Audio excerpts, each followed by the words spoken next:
It's Wednesday, November 29th, 2023. Let's talk about the news. From the Financial Times, India plans to triple underground coal mining to meet energy demand. India's coal ministry has announced plans to increase its underground mining efforts threefold by 2028 as part of a larger effort to align local energy production with increasing demand.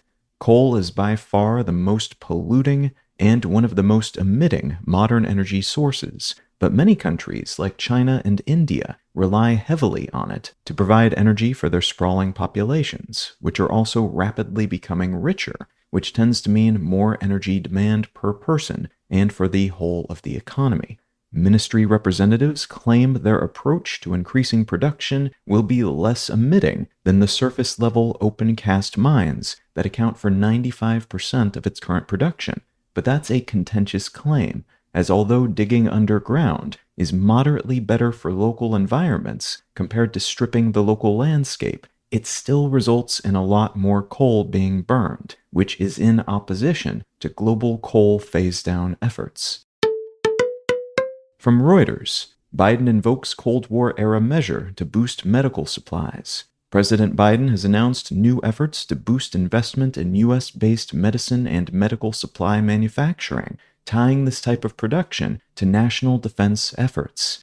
The idea is that relying on other countries for medical supplies and medicines, as was the case at the beginning of the COVID-19 pandemic, leaves the United States vulnerable to all sorts of threats and the whims of other countries, which is not something any government likes. This measure is just one of 30 new measures that will use the Defense Production Act to shore up U.S.-based manufacturing across a variety of industries, increasing the government's ability to keep tabs on supply chains while giving business entities in the relevant spaces resources meant to incentivize local infrastructural investment. And from the Wall Street Journal, the newest airline climate solution is burying sawdust. American Airlines has announced a new deal with carbon removal startup Graphite as part of the U.S. airline industry's larger plan to achieve net zero emissions by 2050.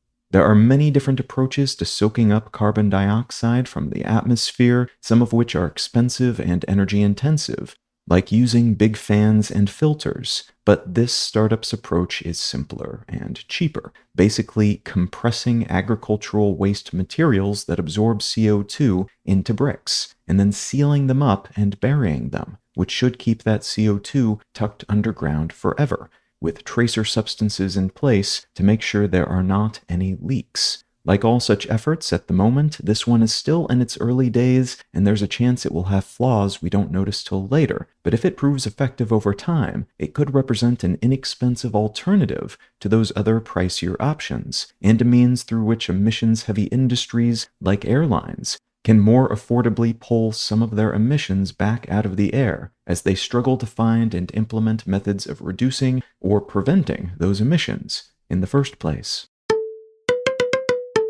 If you're finding some value in One Sentence News, consider leaving a quick review wherever you get your podcasts and/or sharing the show with a friend. You can find out more about this show or subscribe to the email version at onesentencenews.com. And you can support this and other related projects, like the Let's Know Things and Brain Lenses podcasts at understandery.com.